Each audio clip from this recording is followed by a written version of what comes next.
Hello everyone, this is White Wolf, and I wanted to talk about mirroring who you are as energy, having that impenetrable gaze and just looking inside of yourself and wondering how to reflect in the way of wisdom, in the way of love, in the way of understanding, but also in the way of allowing yourself to be the culmination of energy and what you're trying to reflect and what you're trying to clear out of yourself, but also aligning to the vision of who you are and allowing that vision to have the aspects of multiple visions, of multiple different energies, of tapping into that energy, but knowing that the energy that you're tapping into is yourself. And you're wondering how to find out the combinations that generate so many different causes and effects and so many different waves of energy, so you can allow yourself to mirror what you are.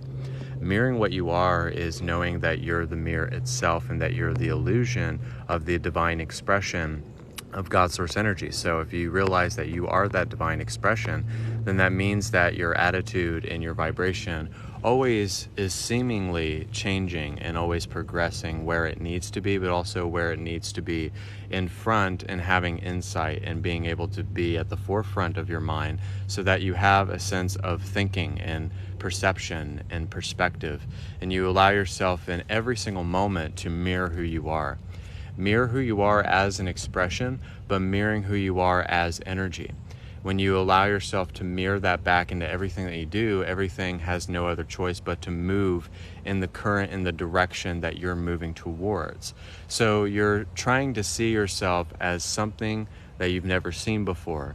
And it has no really location. It doesn't have a physical specimen. It doesn't have a description that you can put into words, but that's why the spiritual awakening is so mysterious and so profound and so deep, and you have to uncover so many different layers, and you have to find out what you're really about and what you really want and what you want to align your energy towards.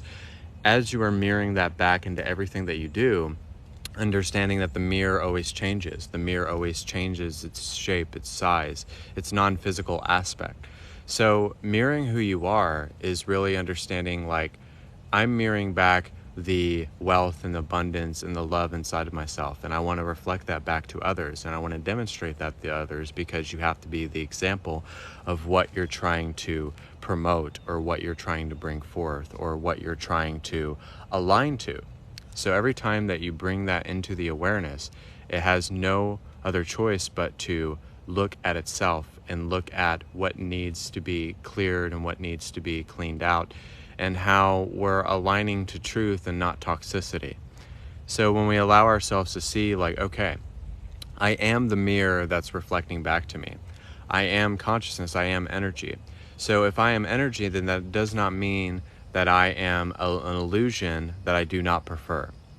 So picking the illusions, picking the configurations of energy, but picking the experiences of energy that you want to experience and vibe and be there in the moment, and allowing yourself to be the reason why the moment manifests itself. And being the reason why the energy is present, why it's there, why it's alive, and why it's so direct. And it almost feels like you just got hit with a tsunami wave of enlightenment, because it just is very pure, it's very direct. And it's very just in your face about it, but also it's not in a bad way. It's not in a negative sense, but it's in a sense to get you to understand yourself, to know yourself fully, and to expand upon that energy presently. And if you can allow yourself to do that, you can allow yourself to really change very rapidly and very acceleratedly. So when you allow yourself to mirror back what you want, you're really just saying, like, this room reflects who I am. This wealth reflects who I am. I reflect who I am because I make the firm decision and the notion that I want to change, and I want to imbibe this new energy, this new alignment that's inside of myself, this new truth and this new understanding. Hello. So it's kind of like, if you have a gaze, if you look at yourself and you have complete acceptance, and you know that what you're looking back is energy itself, and it's not just a physical person, and it's not just a body, but it's a mind, body, spirit complex that encompasses the light body, which is wanting more from your higher self and wanting to channel more from the higher self that is present, so that you're channeling from a standpoint of love. You're channeling the love that's inside of yourself. You're chanting Tatum, channeling the non-dual awareness inside of yourself, because it's independent.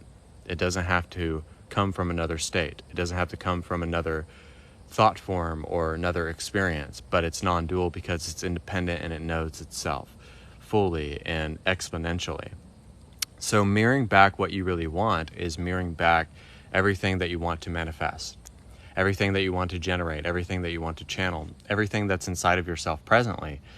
You just allow for it to be channeled. You allow for it to be amazing and in awe and mysterious, and the alignment just sources through you, and it kind of gives you that activation of knowing that what you're activating is deeper compassion, deeper awareness, deeper clarity within yourself.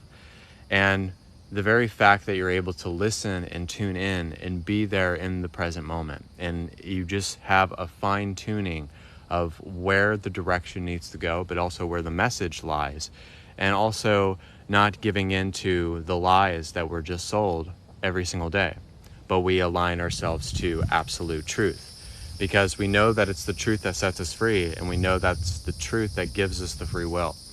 It's the undeniable, indescribable truth of realizing consciousness and realizing what we're mirroring back on a day-to-day, moment-to-moment basis. So it's kind of like changing the filter on your phone. Like if you have a certain filter when you're doing like a TikTok video, or you're doing something, editing a video, you have a certain lighting or a certain editing program. We have to look at ourselves as a video that's about to be put out on YouTube or something like that. And we kind of make the certain cuts, and we kind of make the parts that seem dry, and then we kind of edit them out, and we kind of put it in a way to where it's in a different format. So if we can look at ourselves in that way, then that gives us a lot of wisdom to look at ourselves as not being a finished product, but under construction, and deconstructing what seems limiting or what seems not in vibrational alignment. But also we're deconstructing what does not give us value, what does not give us resonance or truth or love or wisdom or balance inside of ourselves. So it's a whole recalibration of what you think you are, and it's a whole recalibration of not only your chakras, but your thought processes, your emotional guidance system, and also the way that you live life normally. So if you were living life in a certain way, in a more restrictive way, it's going to be of a negative nature. But then if you do it in a positive nature, and you're doing it from a sense of love and a sense of realization and a sense of understanding yourself, then you really see that you're always leveling up. You're always letting go of something, but also you're including something inside of the container of consciousness. So every time you exclude something, you're including something else. And then once you include that, you're allowing yourself to always progress and always be on the energy of elevation. Because once you're on the energy of elevation and true awareness of yourself, and wanting to find out how everything works in life, and what is a certain energy, what is rejection, what is emotional imbalances, like why do I feel this way inside of myself. So it's a seeking impulse that drives you, but it's also the seeking impulse of wanting to know. You have to have a want or a desire, or the willingness to want more out of yourself, or else you won't have it within yourself to really know more and want to mirror that back into everything that you do. So mirroring back everything that you want to do, and everything that you want to experience, and everything that you want to channel inside of yourself will give you the brief understanding of knowing, of having that cosmic knowingness inside of yourself, and having that atomic energy, that psychic atomic energy, to know that you're that little tiny particle accelerator that expands into many different organisms and DNA codes and light codes that knows other light bodies. So we're following a breadcrumb trail of like-minded co-creation. So when we're co-creating, when we're creating together, and we're sharing, and we're having the willingness to share, having the willingness to understand, and finding that within everything that we do. So do you know yourself fully in this moment? Do you know what you want? Do you know what you desire? Or do you even have an idea of what you want to mirror back? And it's okay if you don't have it, but think about that. Like, what do I want to mirror back today? How do I want to live this day? How do I want to bring forth the wisdom and the courage and the balance and the faith inside of myself that makes me want to have that? Because it's the question that always drives everything that we do. It's the question that allows us to check ourselves before we wreck ourselves, and to know, to figure it out, but also to seek upon it.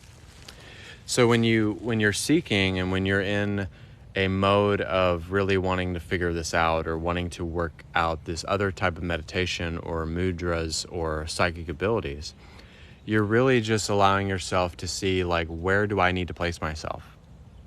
And what's amazing about that is that I can find my placement. I can find where I can place myself, and I know that I'm supposed to be there. And it feels more in vibrational alignment. It feels like it's something that I need to do within myself. But then I feel the very need that I can be of service in this way.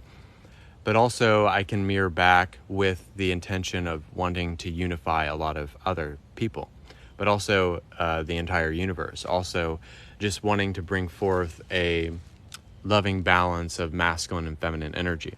So when you're mirroring that back into everything that you want to do, you're wanting to be the reflection of the I Am Presence. So it's like, I have this exercise that I've given to most of my clients. It's like looking into the mirror and having that moment of inseparability, having that moment where you're not looking away from yourself. You're forcing yourself to accept the person that's looking back in the mirror. It's an impenetrable gaze.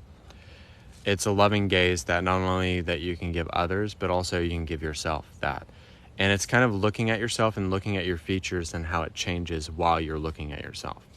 So you can see your past lifetimes. You can see the way that your face morphs into other people, but also into different configurations of energy. Sometimes you might see yourself as the higher self in that moment. You might see yourself as a guide, or as energy, or as a light body. So in that moment when you're looking at yourself, and you're just having that moment of inseparability and that unconditional love where it's not a condition. You're just looking at the creator inside of yourself. You're looking at the source of direction in yourself, and you're looking at everything that you've ever been. And you're also aligning to the monad, the I Am Presence, and the 12 aspects of yourself. So in that moment when you're looking into that mirror, you have no other choice but to have acceptance within yourself, to pierce the veil and to go past what you find uncomfortable. But in that moment, you have that brief moment of true acceptance of alignment. And you see yourself in a much different scope of energy, of consciousness, and you allow yourself to really see the oracle that's wanting to be channeled from you. So it allows you to even channel even deeper, because at that point, you can't look away from yourself. So you can't look away from the truth, and you can't run away from it. So in that moment, you literally face what is not supposed to be there, but then you see that what is there is beauty, is energy, is consciousness, is that awareness that wants to know yourself. And in that moment, you can't look away from the mirror, because the mirror will always reflect back to you, because everything is an illusion and everything is a mirror or a reflection or a lesson to get past a certain catalyst. So it kind of almost makes you or forces you to accept the God inside of yourself, to accept the consciousness that you are, but to also accept yourself and represent the mirror that is energy. And just think about that for a moment. Can you really look away? You can, but why would you? Because if you're wanting to develop more inside of yourself, if you're wanting more out of your life, and wanting more out of subtracting what is inside of yourself that is not working, and just adding more value and more direct correlation of the creator inside of yourself. So in that moment, you just know yourself. You don't have to know everything. You don't have to have it all figured out. But self-development and empowerment and motivation and wanting to be of a source of resonance will always kind of force you to accept it, but move on from it. Have acceptance with your flaws, with your personality traits you don't like, and other things, but also see the perfection that is already there.